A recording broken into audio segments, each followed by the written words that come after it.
बोलिए। ओम नमः सिद्धेभ्यः। ओम नमः सिद्धेभ्यः।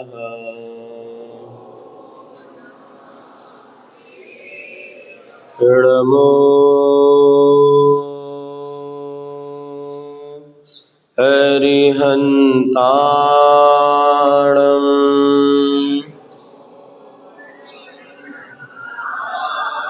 नमो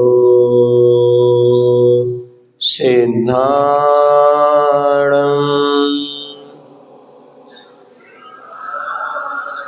नमो आयर्याणं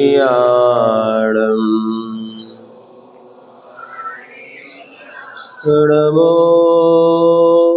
उवज्जायाणं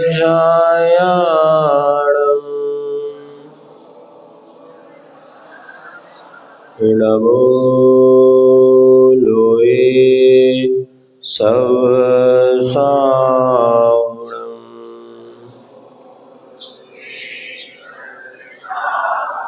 जय बोली अहिंसा परमो धर्म के शासन नायक भगवान महावीर स्वामी के, आचार्य भगवान श्री कुंद कुंद महाराज की, आचार्य गुरुवर श्री विद्यासागर जी महाराज की, आचार्य श्री समय सागर जी महाराज की।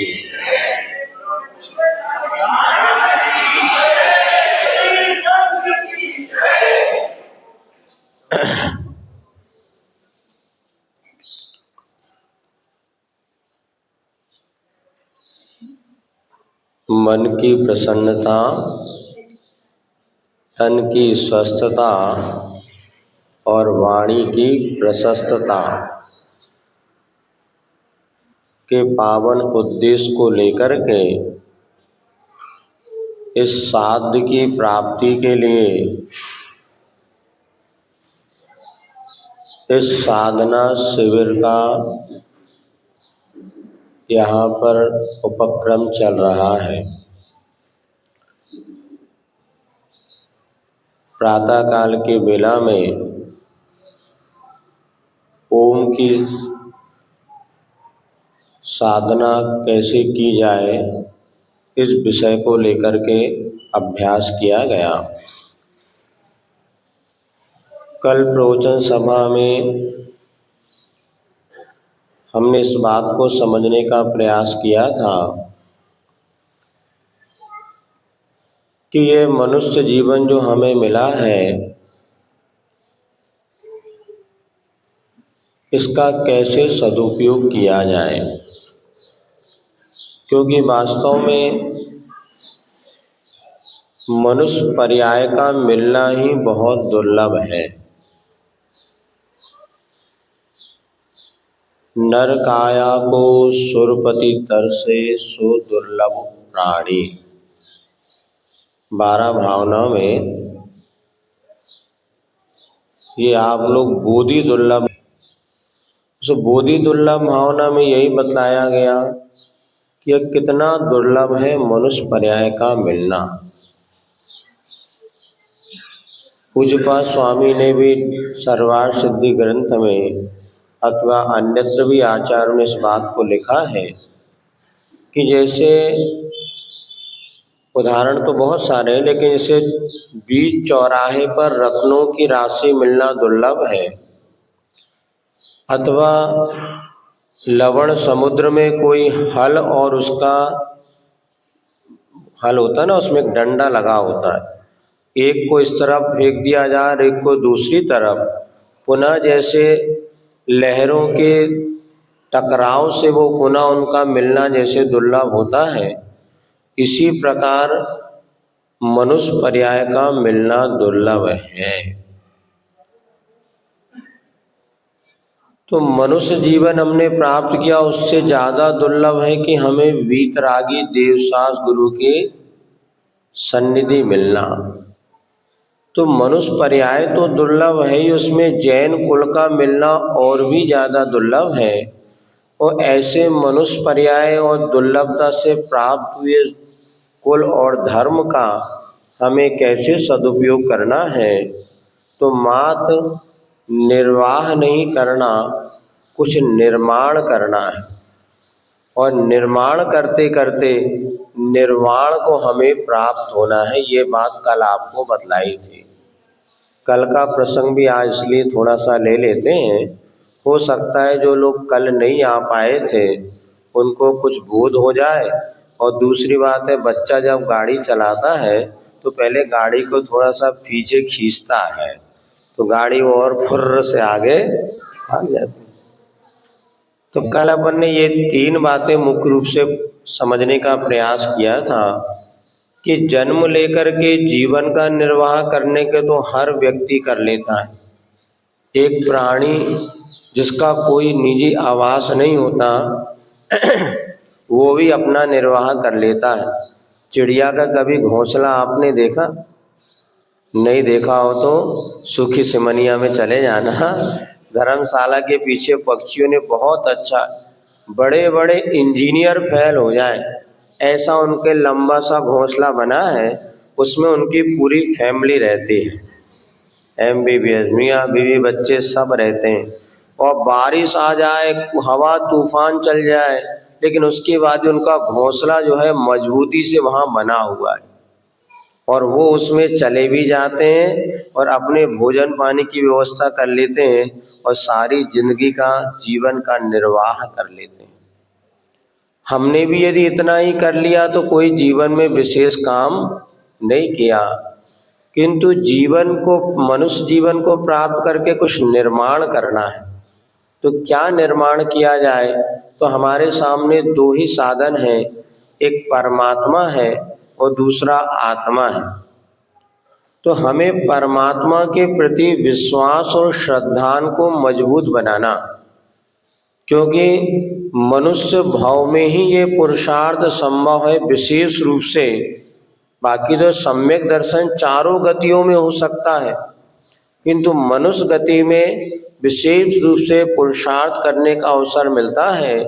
और हमें जिस जैन देवसास गुरु के कुल में हमने जन्म लिया है, वहाँ पर हमारी मजबूत श्रद्धा बने कि नहीं त्राता नहीं त्राता नहीं त्राता जगत रे, वीतरागात परो देवो ना भूतो ना भविष्यति। बहुत दुर्लभ है, क्योंकि आज भी जैन कुल में जन्म लेने के बाद भी, देवसास गुरु की सन्निधि मिलने के बाद भी बहुत कम लोग ऐसे हैं जिनकी मजबूत आस्था है। और चूंकि आज चारों तरफ जिस तरह से वातावरण बना हुआ है, व्यक्ति की बहुत जल्दी श्रद्धा परिवर्तित होने में टाइम नहीं लगता। आचार्य कई बार कहते थे, अनुकूलता में तो वज्र के समान हो जाते हैं और प्रतिकूलता में मोम के समान हमारी श्रद्धा पिघल जाती। सब अनुकूल हो रहा है, बहुत अच्छे पारसनाथ भगवान आपकी कृपा से हमारी दुकानदारी अच्छी चल रही है, हैं? बोले शांतिनाथ भगवान आपकी कृपा से हमारा सब काम हो रहा है। लेकिन यदि बाई चांस कोई काम अटक जाए, लो रोज तो भगवान की पूजा कर रहे हैं, शांति धारा परसों ही करी थी 1500 रुपए की बोली लेके, फिर भी काम सफल नहीं हुआ। हे भगवान, काहे के भगवान? और शांति धारा में लगता गड़बड़ हो गई, कोई शक्ति है नहीं। इतनी जल्दी हमारी श्रद्धा परिवर्तित हो जाती है। गुरु महाराज अनुकूल बोल रहे तो बहुत अच्छे महाराज, और यदि थोड़ा सा महाराज ने डांट डपट दिया तो काहे के महाराज, ऐसे कोई कहा जाता है क्या? लो, तो श्रद्धा इस पंचम काल में ऐसी श्रद्धा है, लेकिन अपनी श्रद्धा को स्थायी बनाए रखना ये भी बहुत सम्यक पुरुषार्थ है, ये भी जीवन का निर्माण करना है। हमें क्या बनाना है, क्या करना है? अपने सम्यक दर्शन को मजबूत बनाना है। और आचार्य कहते हैं कि सम्यक दर्शन जिसका मजबूत होता है वो तीर्थंकर प्रकृति का भी बंद कर सकता है, जिसे दर्शन विशुद्धि भावना कहते हैं। तो यहाँ पर हमें निर्माण करना है, तो अपने सम्यक दर्शन को मजबूत बनाना है। इसके साथ अपने ज्ञान के लिए भी निरंतर अभ्यास करना होगा। और तीसरी बात जो अपने को सम्यक चारित्र है, इस विषय में भी अपन आगे चर्चा करेंगे। दूसरी बात आपके सामने रखी थी, हमें विश्वास होना चाहिए अपने आप पर, आत्मा पर। मैं कौन हूँ और शरीर कौन है? क्या मैं शरीर हूँ? यदि हमने जब तक शरीर को ही आत्मा मान लिया, तब तक हमारा सुख का रास्ता कभी खुलने वाला नहीं। मैं शरीर में तो हूँ किंतु मैं शरीर नहीं हूँ। और अभी पूज्यपाद स्वामी ने समाधि शतक नाम का एक ग्रंथ लिखा, उसमें स्पष्ट लिखा है, मूलम संसार दुखस्य देह एवात्मथि तथा, शरीर ही मैं आत्मा हूँ। ऐसी जब तक बुद्धि बनी रहेगी तब तक कभी भी दुखों का नाश होने वाला। बोलो भैया, माइक और करंट एक ही है कि अलग अलग है? तो पक्का पता है सबको। करंट दिखता है कि अनुभव में आता है? हाँ, कैसे अनुभव में आएगा? जब इसका वायर अलग करो, उसको छू के देखो तो झटका मारेगा। हाँ, आवाज आ रही, लेकिन बल्ब जल रहा है। क्यों भैया?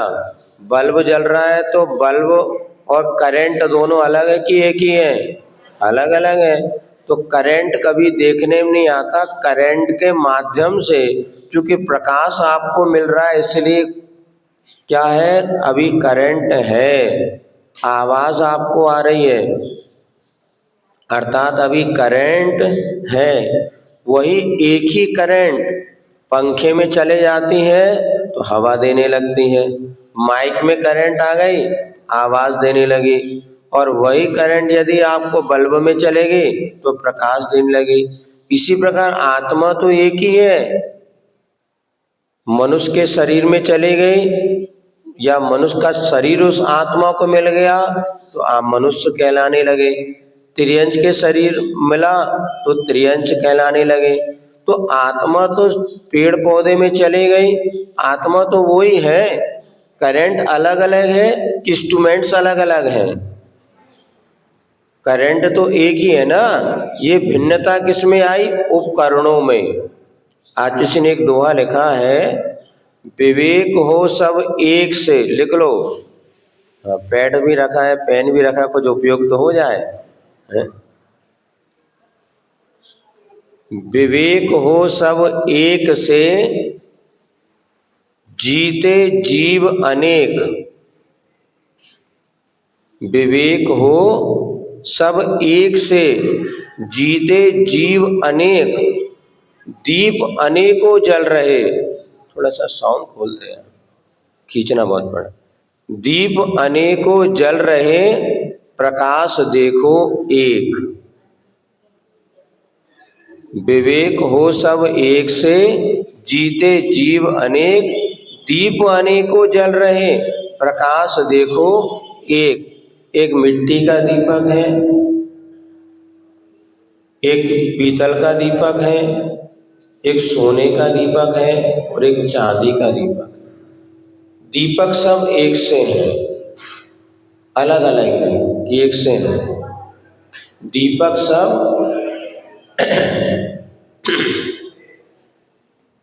दीपक सब अलग अलग है। कोई छोटा है, कोई बड़ा है, कोई मिट्टी का है, कोई पीतल सोने का। लेकिन जब उसको हम दीप प्रज्वलित करते हैं तो उसके प्रकाश की ओर देखते हैं तो प्रकाश में कोई भी अंतर देखने में नहीं। अब रख दो तुम, ऐसे हो तो हमारा बिल अब मत लिखो। एक बार में समझ में आएगा लिखो, नहीं तो बंद कर दो, है ना, बाद में लिखना। सुन, समझ लो, अब नहीं लिखो, गड़बड़ हो जाएगा, हम तुम गड़बड़ करेंगे। सुन लो, स्वाता सुन तो रहे थे। दीप अनेकों जल रहे, प्रकाश देखो एक। हम सब अनंत जीव यहाँ पर देखने में आ रहे हैं। कोई मनुष्य है, कोई तिर्यंश है, कोई पेड़ पौधे है, कोई किसी किसी पर्याय में नारकी। इन सबको होने के बाद भी प्रकाश और आत्मक भी अभी भी गड़बड़ है, वो बहुत गड़बड़ है। बढ़ाना नहीं, बीच का करो। ओ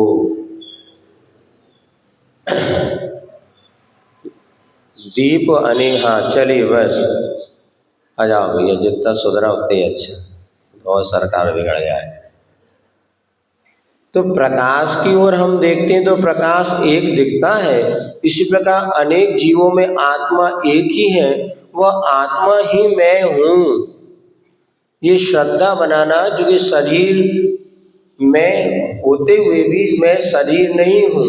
एक दुआ और आचार्य ने लिखा है, लिखना नहीं अभी, सुनो बस। बहुत ज्यादा देखो कैसे गूंजने लगा, आप स्वयं सुनो तो भैया। ओ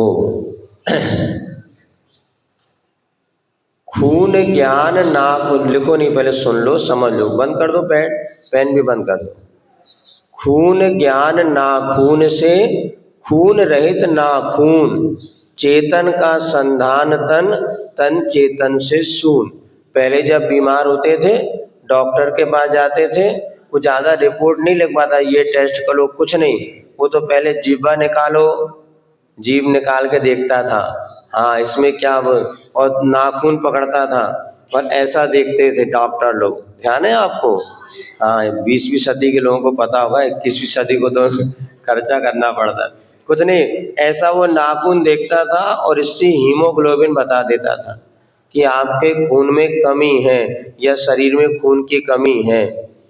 तो क्योंकि खून ज्ञान नाखून से, खून ज्ञान, खून रहित, नाखून में खून होता है क्या? नहीं, नाखून को काटते हैं तो दर्द होता है क्या? क्यों? उसमें खून नहीं रहता।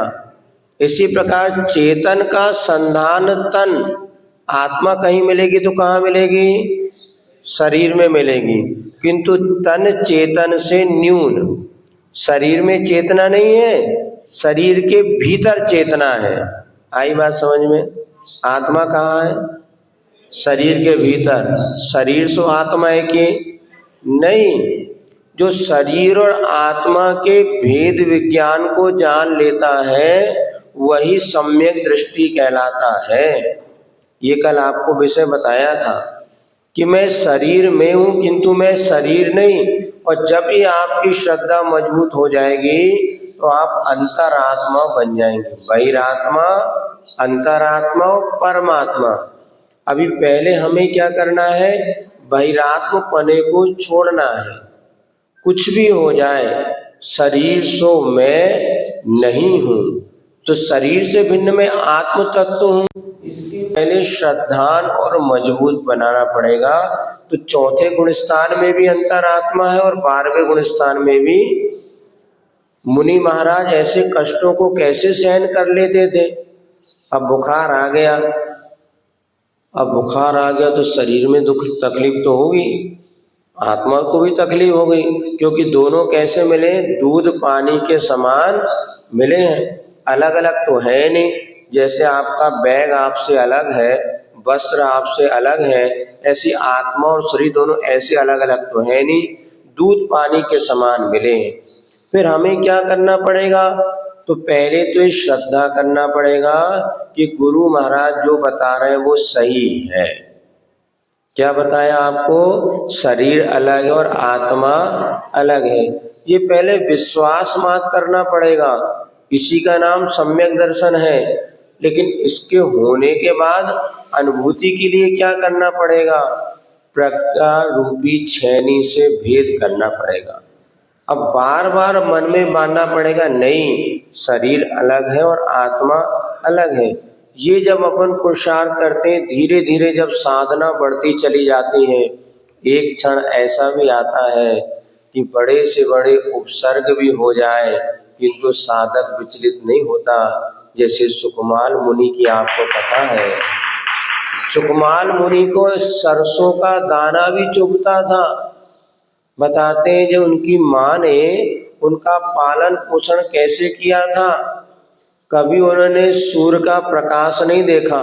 ऐसा बढ़िया महल या बंगला बनवाया था कि उसमें रत्न दीपक होता था और रत्न दीपक के प्रकाश में ही उनका पालन पोषण हुआ। वो तो क्या हुआ, उनके सुकमाल की चर्चा पूरे नगर में फैल गई और उड़ते उड़ते आवाज राजा के पास पहुंची कि आखिर में नगर में एक ऐसे सुखमाल नाम के सेठ हैं। तो उन्होंने कहा चलो हम उस सुखमाल सेठ से हम भी मिल के आते हैं। तो राजा जब सुखमाल से मिलने के लिए आने लगा तो उन्हीं को पता चला। तो सेठानी द्वारे पर पहुंच गई अपने बेटे सुखमाल को लेकर के, सुना होगा आप लोगों ने, और वहां पे आरती करने लगी। और जैसे राजा की आगवानी में आरती करी कि सुखमाल की आंखों से आंसू आने लगे। तो राजा को लगा यार पता नहीं हमारे आने से लगता है इसको कष्ट होगा, लेकिन वो कुछ बोल नहीं पा रहे थे।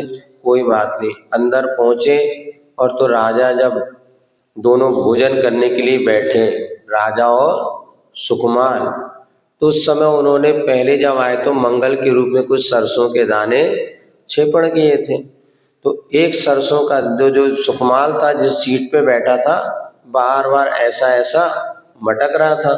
राजा को लग रहा था मैं तो सीधे बैठा हूँ, ये ऐसा क्यों बार बार हिल रहा है, कुछ समझ में नहीं आया, हो सकता कोई बीमारी हो। फिर जब भोजन के लिए बुलाया तो राजा भी बैठा और सुकुमार भी भोजन करने बैठे। दोनों के लिए खीर बनी थी। तो राजा तो ऐसे बढ़िया चम्मच से या हाथ से खीर खाए, किंतु सुकुमार जो था ऐसे चुन चुन के दाने खा रहा था, खीर खा रहा था, एक दाना उठा और ऐसा खा ले। अब वो राजा को लगा कहीं ना कोई बड़ी बीमारी से ग्रसित है। तो राजा ने उनसे पूछा भाई क्या बात है, आप ऐसे किस तरह से अलग अलग आपकी प्रतिक्रिया हो रही हैं। तो फिर उनकी माँ ने बताया बात ऐसी है, मेरे बेटे ने कभी सूर्य के प्रकाश को नहीं देखा। सूर्य को प्रकाश फिर भी थोड़ा बहुत सहन कर ले, किंतु अग्नि की रोशनी, जो अग्नि का प्रताप, तो वो कभी सहन नहीं कर पाता था, उसने कभी देखा भी नहीं था। पहली बार मैंने घी के दीपक से आपकी आरती उतारी तो बाजू में चूंकि वो खड़ा था तो उसके आंखों में इतना तेज उसको लगा कि उसकी आंखों से आंसू निकल आए, इतना सुकुमार। फिर बोले फिर वो ऐसा क्यों मटक रहा था। बोलो एक सरसों का दाना उसके सोफा सेट जो सीट गद्दी पे चला गया, वो उसको उतना चुभ रहा था कि वो निकाल भी नहीं पा रहा था, वहीं मटक रहा था। अच्छा बोले इतना सरसों का दाना जिसे चुभे, फिर क्या हुआ, वो चावल ऐसे क्यों खा रहा था। बोले बात ऐसी है राजा जी, हम सुकुमार को जो खीर बनाते हैं ना, उन चावलों को जब कमल खिले होते हैं, उस खिले कमलों में ही मुट्ठी दो मुट्ठी चावल हर कमल में रख देते हैं, और जब वो कमल रात में बंद हो जाते हैं तो उसकी ऊष्मा से वो चावल पक जाते हैं। पकने के बाद उन चावलों को निकाल करके सुबह उसकी खीर बनाई जाती है, वो सुकुमार को खीर खिलाते हैं। अब अचानक आप जब आ गए, पता तो था नहीं कि राजा जी भी आने वाले, अचानक आ गए, तो अब वो खीर बनानी थी, उसमें थोड़े से सादे वाले सिंपल चावल मिला दिए। अब वो सिंपल चावल, सुकुमार जो है जिसने कभी सिंपल चावल की खीर तो खाई नहीं थी, हमेशा कमल में पके हुए चावलों की खीर खाई थी। अब वो ढूंढ रहा था कि कौन से चावल कमल में पके हुए हैं तो मैं उसका भोजन, वो बाकी सिंपल चावल तो इतने कठोर थे उसको दांते। जब राजा को ये सुना तो उन्होंने कहा धन्य है ऐसे सुकुमार, अवंती कुमार नाम देकर के वह राजा तो वहां से चला गया। लेकिन इधर सुकुमार के जीवन में भी वैराग्य का क्षण आया, और जब वो मुनि बन गए तो बताते मुनि बनने के बाद जिस रास्ते पर चल के वो जंगल की ओर गए तो उनके पैर पूरे छिलते चले गए।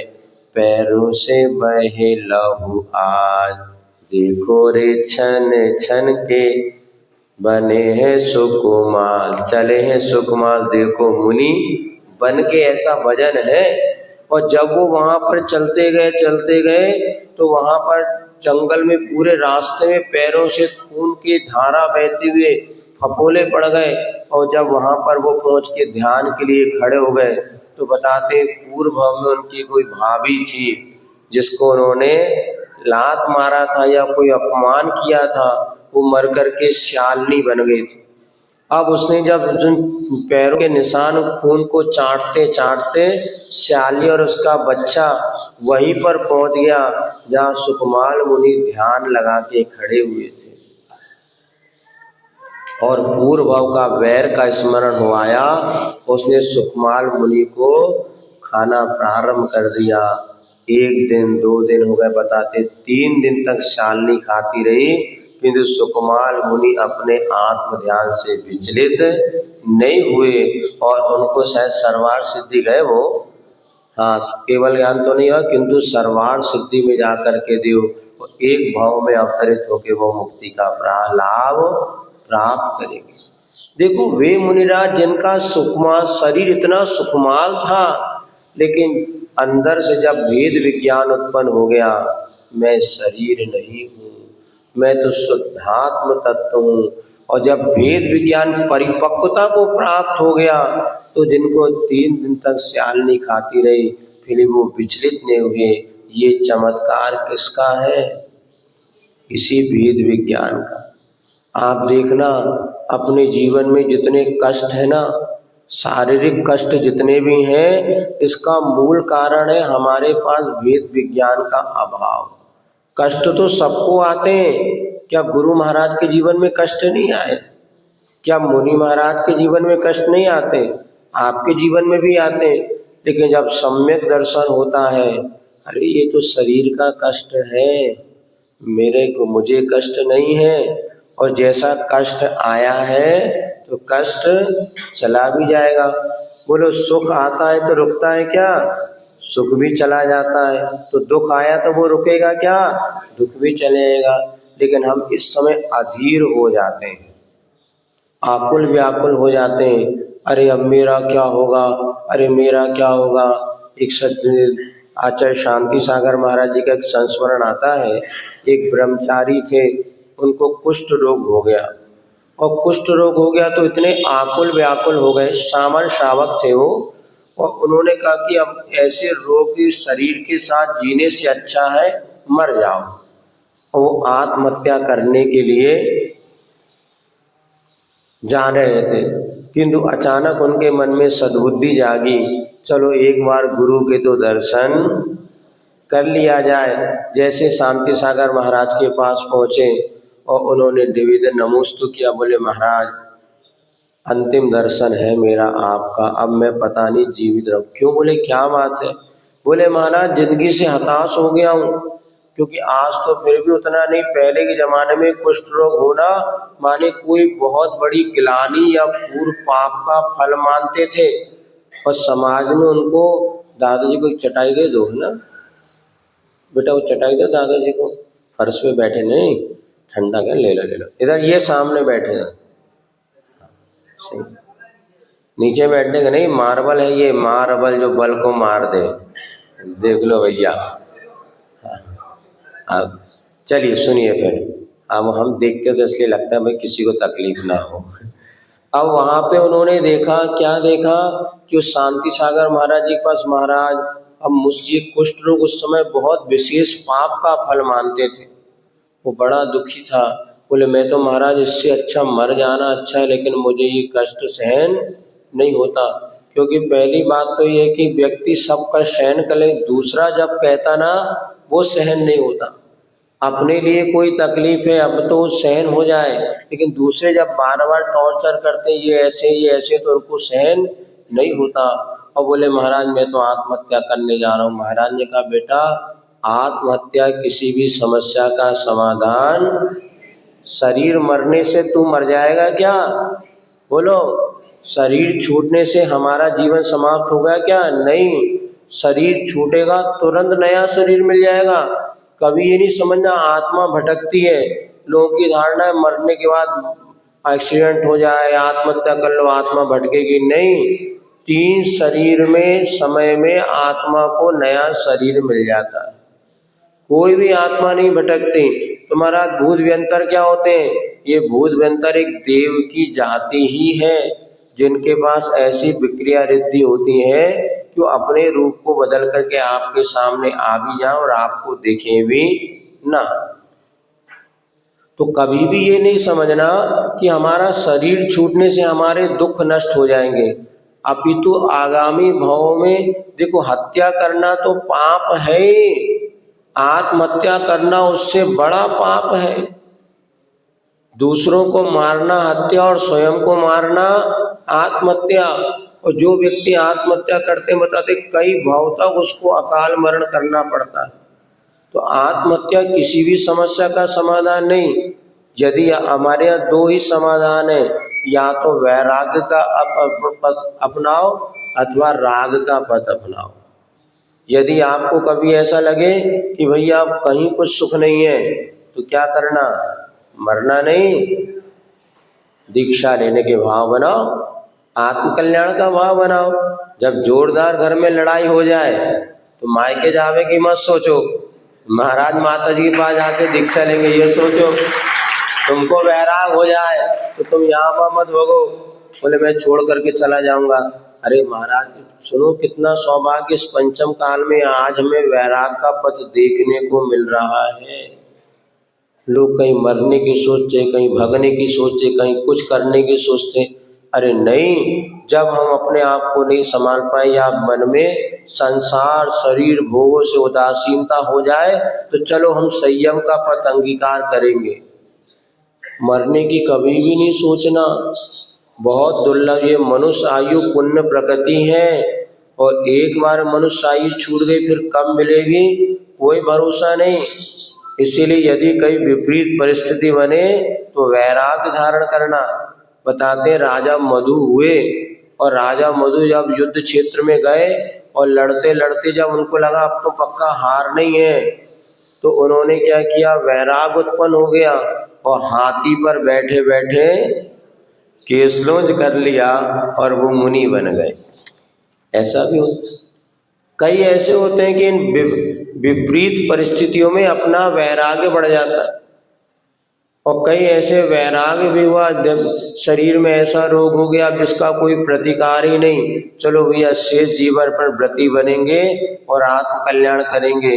और तो यही वो जो नेमीचंद ब्रह्मचारी का भैया का नाम था, महाराज ने कहा देखो बेटा आत्महत्या किसी भी समस्या का समाधान, और शरीर छूट जाएगा किंतु आत्मा ने जो बंधे हुए कर्म है वो छूटेंगे क्या, वो तो सिद्ध बनने के बाद ही छूट पाएंगे। फिर क्या करूं महाराज, सहा भी नहीं जाता और रहा भी नहीं जाता। बोलो भैया क्या करें, वहीं रहना है। अब सहा भी नहीं जाता और रहा भी नहीं, रहना सीखो सहना सीखो। आचार्य महाराज हमेशा कहते थे समूह में रहना सीखो। पहले जब प्रतिभा स्थली का निर्माण हुआ था बहुत सारी बहनें थीं तो हमें, अब कई लोगों की आदत ही नहीं रहती समूह में रहने की, अलग अलग। अब तो और यही परिस्थिति बन गई कि दो लोग साथ में बैठना नहीं चाहते, बस मोबाइल ही उनका मित्र बन गया। तो यदि अकेले, तो समूह में आचार्य जी कहते पहले रहना सीखो, पहले रहना सीखो फिर सहना सीखो। जब समूह में रहेंगे तो कुछ खटक पटक तो होती है, लेकिन ध्यान रखना यही आपकी सहनशीलता बढ़ाती है। आज जितने आत्महत्या के केस बढ़ रहे हैं, पहले इतने आत्महत्या नहीं करते थे। पहले घरों में लोग सास बहुए देवरानी जेठानी भाई भाई सब लड़ते थे किंतु कभी मरने की नहीं सोचते थे। अरे लगा ये तो घर गृहस्थी, इसमें तो सब लगा है। अब क्या हो गया, अब अकेले अकेले परिवार बच्चे, थोड़ा सा किसी को सहन नहीं होता। पहले कभी नहीं सुनते थे कोई बच्चे ने सुसाइड किया हो, अब तो साल में कम से कम 100-200 बच्चे सुसाइड कर रहे हैं, जवान जवान लोग मर रहे हैं। कारण ये कि उनके पास तत्व ज्ञान अध्यात्म ज्ञान का अभाव है। और ये कि मैं मर जाऊंगा तो मेरे सब दुख नष्ट हो जाएंगे, नहीं, मरने के बाद ये जो कर्म बांधे ना और कई गुना तीव्रता के साथ उदय में आएंगे। तो महाराज लेकिन सहन नहीं होता।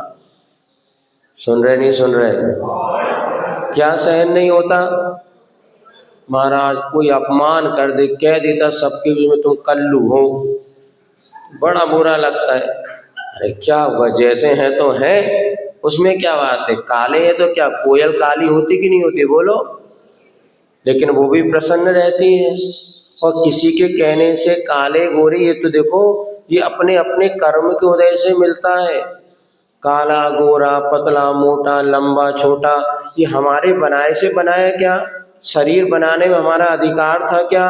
नहीं। हमने हमारा पुरुषार्थ। अब फिर क्या करें महाराज? एक क्रीम आ रही बहुत अच्छी, गोरा बनने की क्रीम। कौन सी भैया? एडवर्टाइज। हाँ, अब कितनी क्रीम लगा दे। वो बता रहा था एक राजीव दीक्षित, बोले आचर्षी के सामने उसने बताया, मैंने सुना है गोरा होने की क्रीम, मैंने भी उसका मुझे प्रैक्टिकल करना चाहिए। 6 महीने अपनी भैंस को लगाया, तनक से भी वो गोरी नहीं हुई।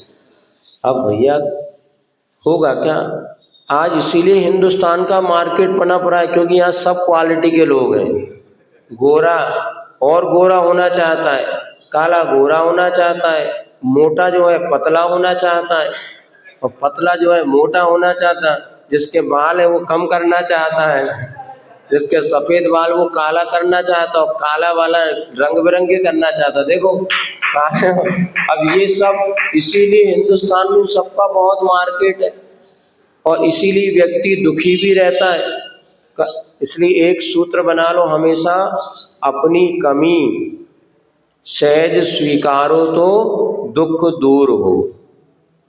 सब तुम्हारी कंठस्थ विद्या में लिखा है, इसलिए लिखने की जरूरत नहीं है। शाम को मैं अपनी कमी बोलो, सहज स्वीकारो तो दुख दूर हो। अब बाल नहीं है तो नहीं है, और है तो है, और सफेद है तो सफेद है। कितने भी काले करो फिर क्या होगा? कुछ दिन बाद असलियत छुप नहीं सकती बनावटी उसूलों से, और खुशबू आ नहीं सकती कागज के। जब कभी बाल निकलेंगे तो कैसे आएंगे बोलो भैया? वही हम कहते यार ये कैसा बढ़िया, नीचे के सफेद ऊपर के काले। बोले महाराज काले थे नहीं, काले कराए थे।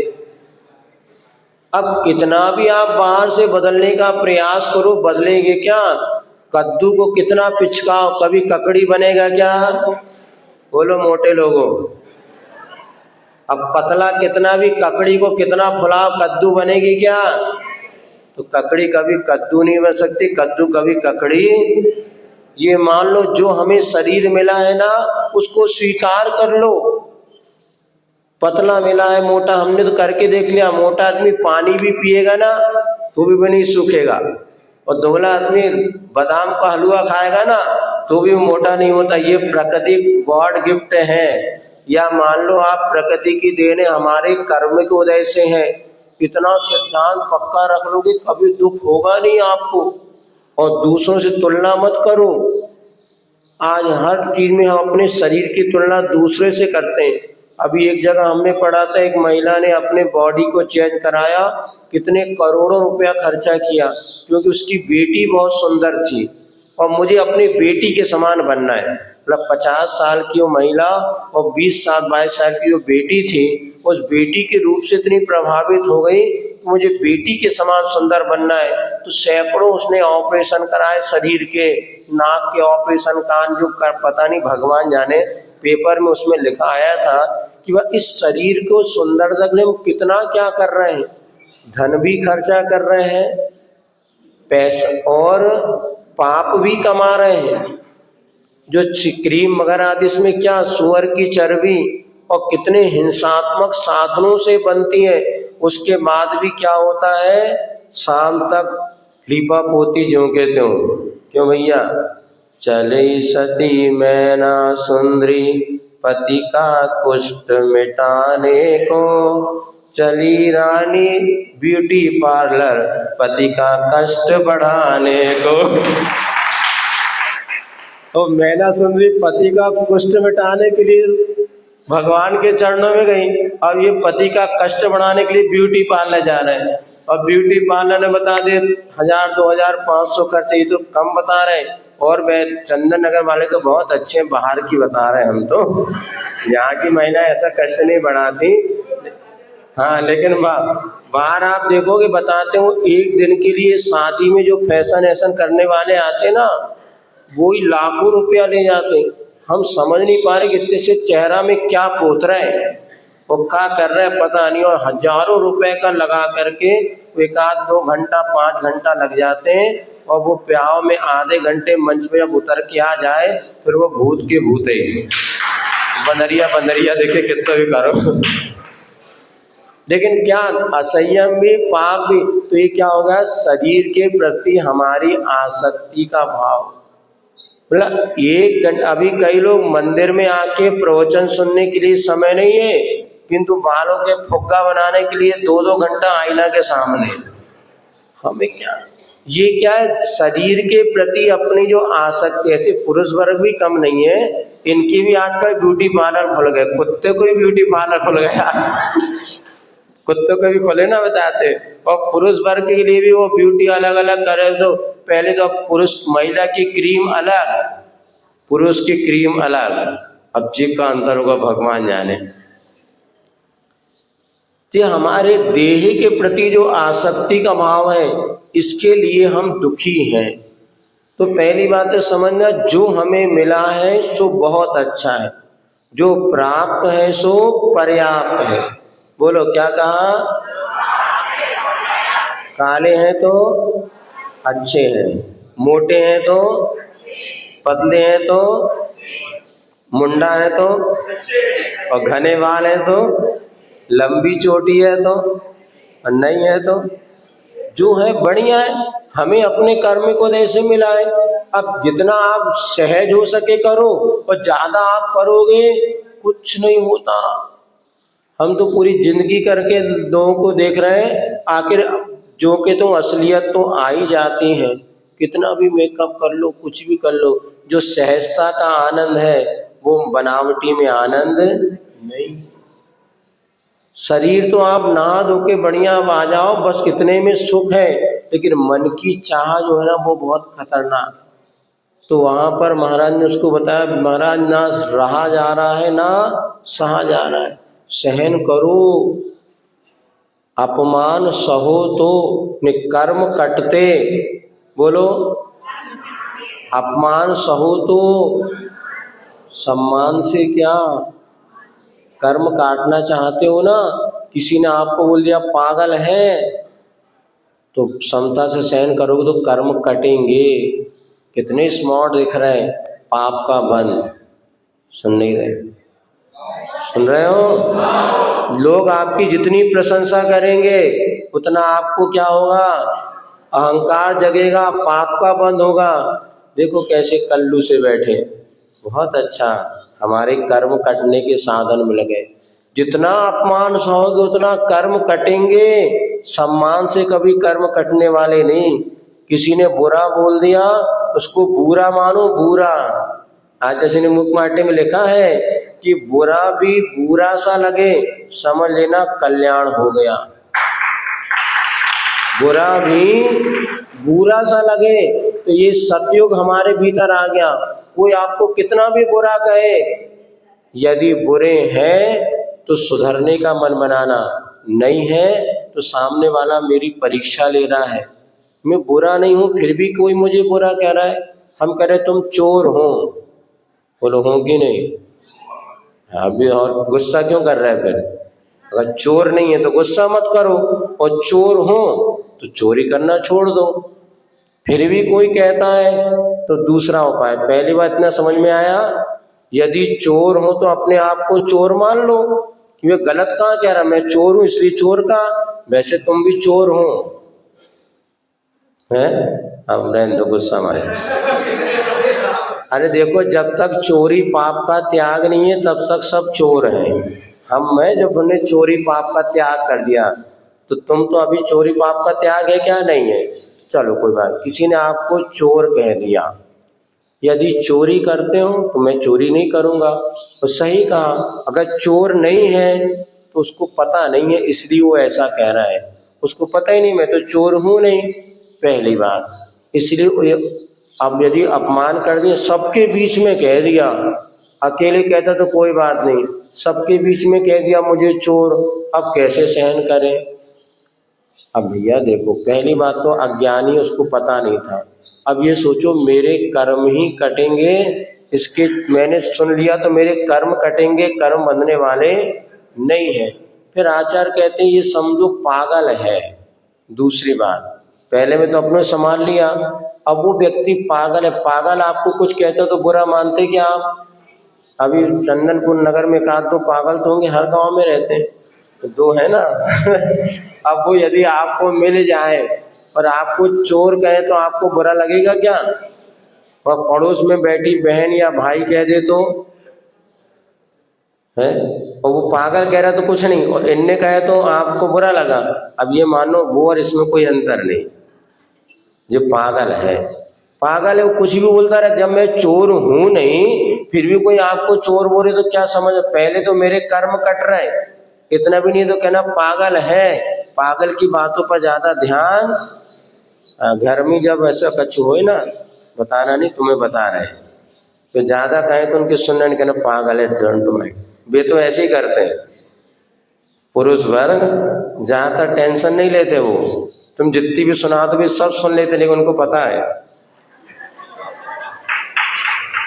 टेंशन लेना ही नहीं। कई महिलाओं की शिकायत है, महाराज कितनी भी कह दो ना, जू नहीं रेंगती, और खाए पियो दुकान चले जाते और हम सुनात रह जाते। वो समझदार हो गई, भैया इन्हें कचुन। और देखो, पति पत्नी बनने के लिए सबसे अच्छी एक ट्रिक है। अच्छे पति पत्नी के लिए पत्नी को होना चाहिए गूंगी, और पति को होना चाहिए। देख जा बेटा, ज्यादा ताली ने बजा, अभी इतने नहीं है क्या इनके संग, ये सब बजा रहा है बेटा, होती तो अभी हिम्मत नहीं होती। पत्नी को होना चाहिए गूंगी और पति को होना चाहिए बहरा। पति को बहरा होनी चाहिए। अगर गृहस्थी की गाड़ी अच्छे से चलानी हो तो पति को होना चाहिए बहरा और पत्नी को होना चाहिए गूंगी। अर्थात हर बात पति को पत्नी की नहीं सुनना चाहिए, और हर बात पत्नी को पति से नहीं कहना चाहिए। छोटी छोटी बातों में उनको क्यों दिमाग खराब? इतनी तो घर के समय निपट ले छोटे मोटे केस तो, लेकिन वो खाना खाने बैठे नहीं, तुमने सुनाना शुरू करी तो सोई उनका दिमाग खराब हुआ। इसीलिए भोजन के समय शांति से। पहली बात, यदि कोई आपको कह रहा है चोर है, पागल है, तो चोर वही पागल होगा जो कि ऐसा मानो उन्मत्तवत। प्रथम साधु को गुस्सा क्यों नहीं आता? तो समाधि तंत्र में पूज्यपाद स्वामी ने लिखा है, पहले चरण में वो संसार को उन्मत्त की समझता है। पागल था इसलिए मुझे उसने डंडे से मारा, इसलिए मुझे गुस्सा, पागल है। और तो भी नहीं गुस्सा शांत होता। पत्थर है, पत्थर पे सिर पटकोगे तो क्या होगा? अपना सिर फूटेगा कि पत्थर फूटेगा? तो उसके निमित्त से आप अपने परिणाम बिगाड़ोगे तो आपका बुरा होगा कि उसका? वे तो मोड़ा मोड़ी तो खेल कूद के भाग गए, अब तुम दिन भर किलपत रहो, दिन भर टेंशन। तो पहले चरण में मेरे कर्म कट रहे हैं, दूसरे में सामने वाला पागल है, अच्छा तीसरे में पत्थर है, पत्थर के सामने सिर पटकना नहीं, अपना धर्म ज्ञान क्यों बिगाड़ो? तो अपमान सहने में कभी नहीं, रहना सीखो, सहना सीखो, समूह में रहना सीखो। यदि इतना और समूह में फिर मातृश्री के सहना सीखो। जब आप सहनशील बन जाएंगे तो बड़े से बड़े कष्ट भी आपको कष्ट लगने वाले नहीं। महाराज ने समझाया, बेटा सहना सीखो। कोई कुछ भी कहे, नहीं महाराज कोई और उपाय बताओ। देखो भाई, उपाय तो हम बता सकते हैं,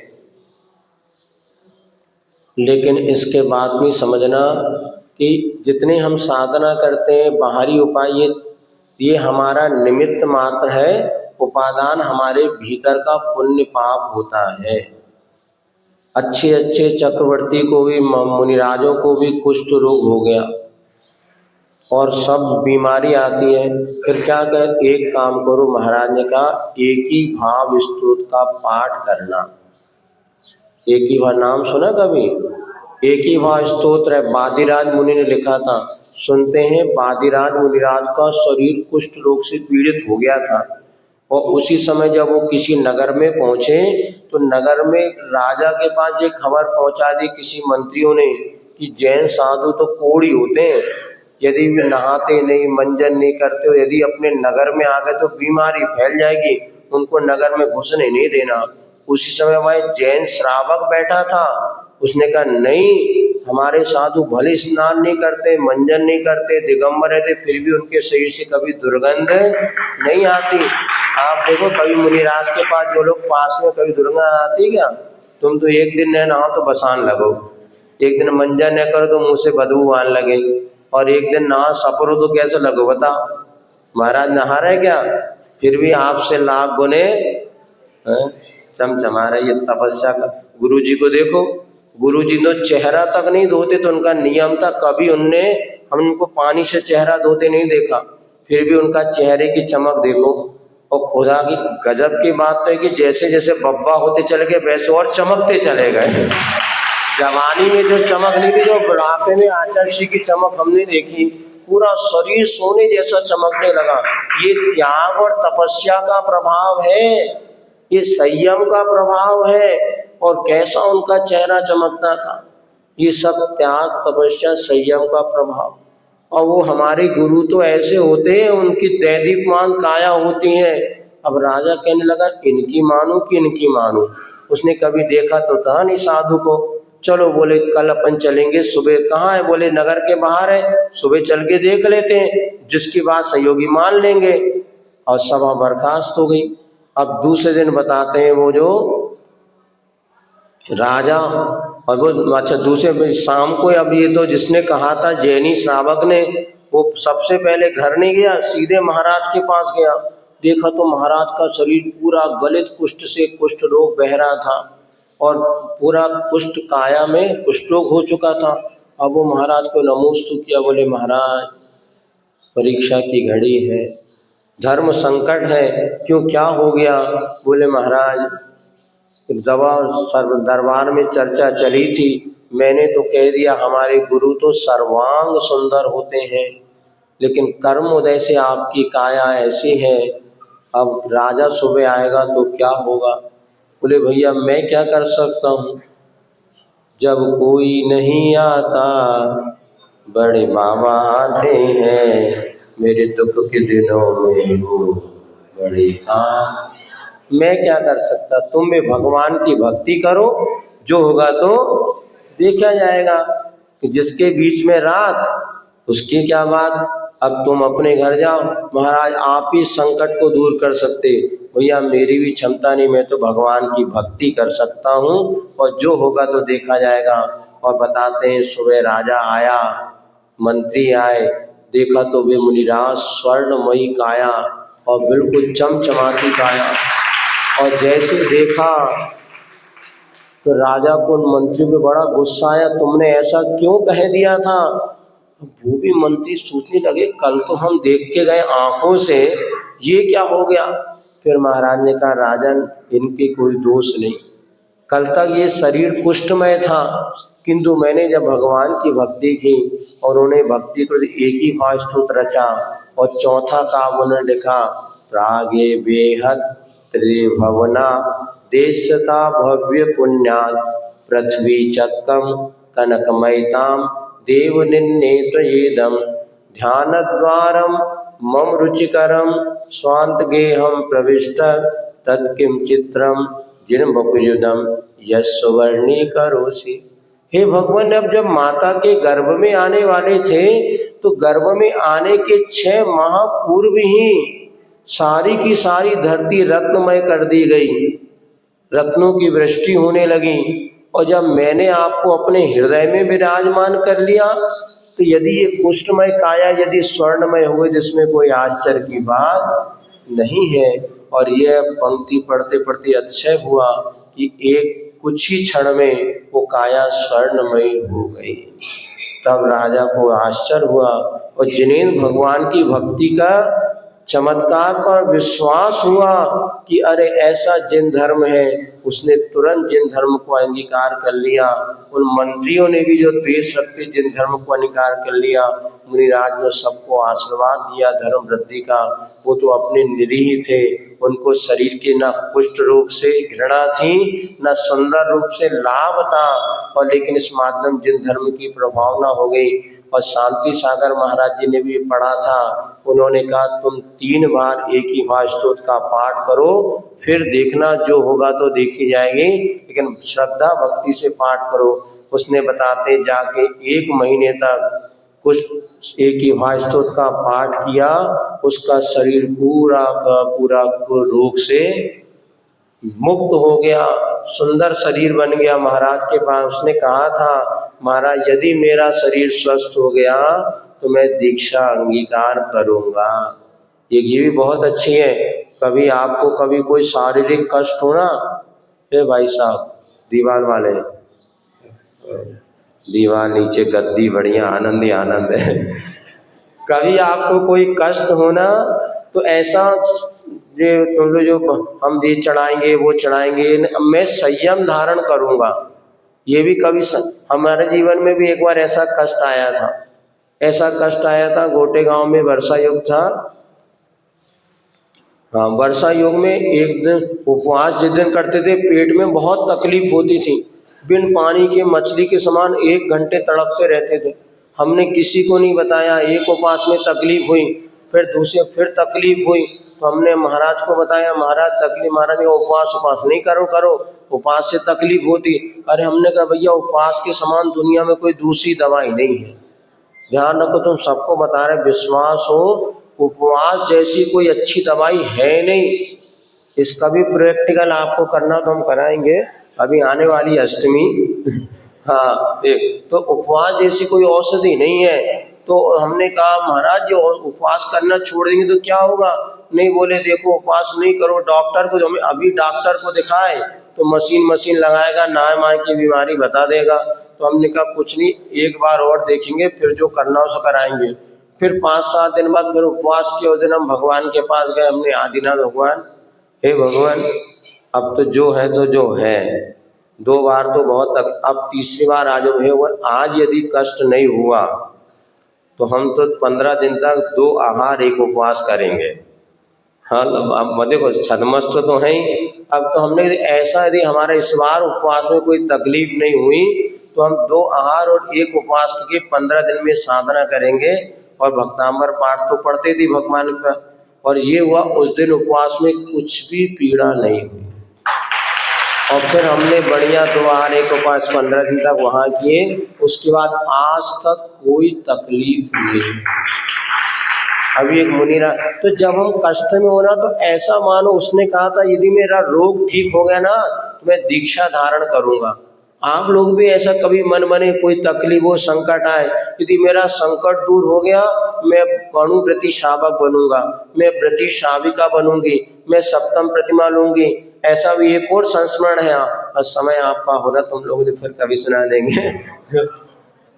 एक सत्य घटना, जिन्होंने अभी आचर्षी के संयम स्वर्ण महोत्सव पे जो उन्होंने सोने का रथ बनवाया था, जब अजमेर के धनघसिया जी हैं, वो आचर्षी के दर्शन 5 मिनट में सुन लो। जब वो अजमेर, वो आचर्षी के चातुर्मास के लिए आए थे अमरकंटक कहीं पर, और उसके बाद वो अपने नियम लिया था, जब तक गुरुजी के दर्शन नहीं होंगे तब तक मैं एक ही बार भोजन करूंगा। उनके मुख से सुना हुआ संस्मरण है। और वो अपने नगर में इतनी ज़्यादा बीमार हो गए कि उठना चलना फिरना ही मुश्किल हो गया। डॉक्टर को दिखाया, डॉक्टर ने कहा आपकी किडनी काम करना बंद कर रही है, हार्ट की समस्या है, और आपको दवाई गोली औषधि लेना पड़ेगा, 2-3 बार भोजन करना पड़ेगा। उन्होंने कहा मेरा तो संकल्प है, मर जाऊंगा, मैं नियम नहीं तोड़ूंगा। तो उनको बच्चों ने कहा कोई बात नहीं, नियम क्या है? बोले नियम यही है कि गुरुजी के दर्शन करने के बाद ही दूसरी बार लूंगा, जब तक पुनः दर्शन न हो एक ही बार भोजन करूंगा। उनको एम्बुलेंस में डाल करके और वो आचार्य महाराज के पास लेके, आचार्य में उस समय कहाँ पर थे? सागर भागवोदय में थे।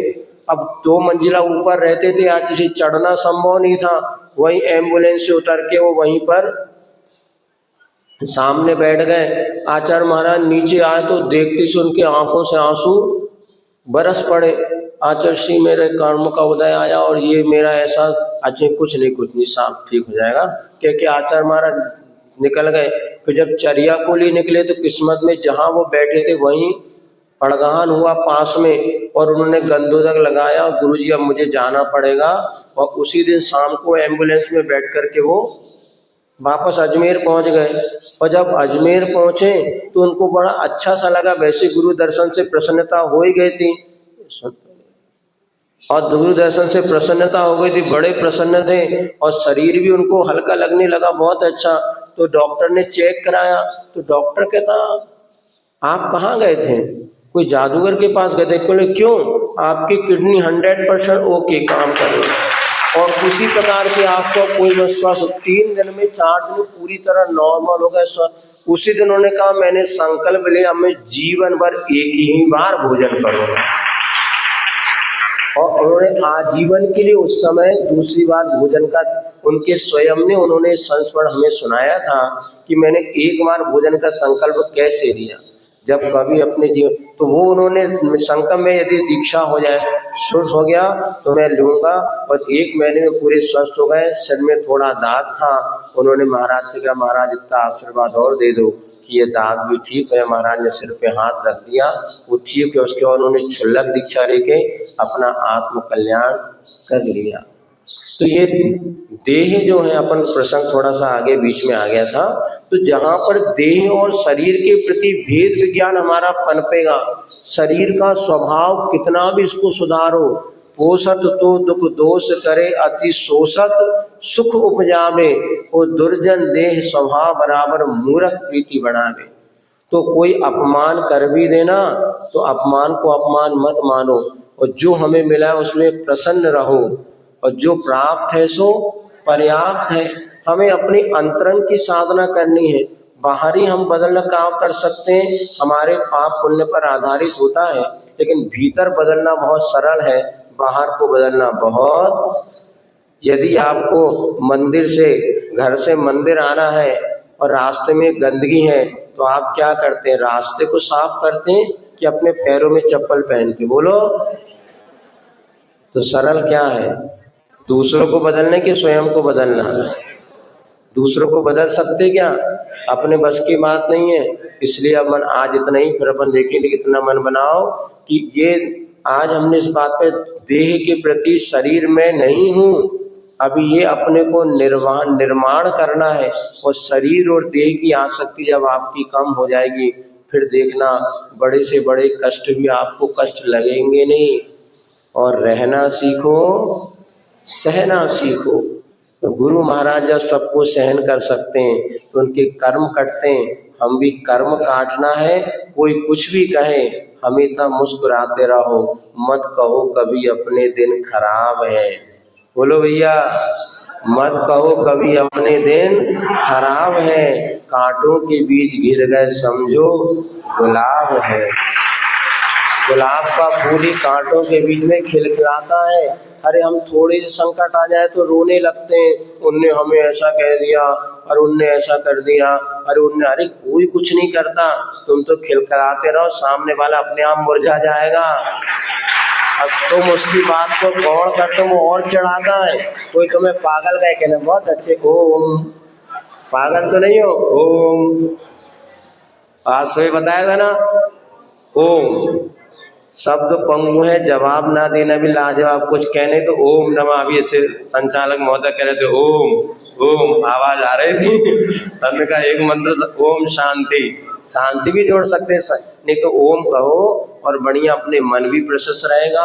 बाहरी वातावरण से अपन अप्रभावित रहेंगे तो कुछ भी हो, अपने पैरों में चप्पल पहनना है, अपने को रास्ते को साफ, अपने मन को इतना मजबूत बनाना है। कोई आपको कुछ भी कह दे, शरीर में कुछ भी हो जाए, किंतु मेरा मरण नहीं होता, न में मृत्यु कुतो भीति, और मेरा अपमान नहीं है, ये तो मेरे कर्म निद्रा के साधन है। शेष आगने आने वाले सत्र में बोली भगवान महावीर स्वामी की।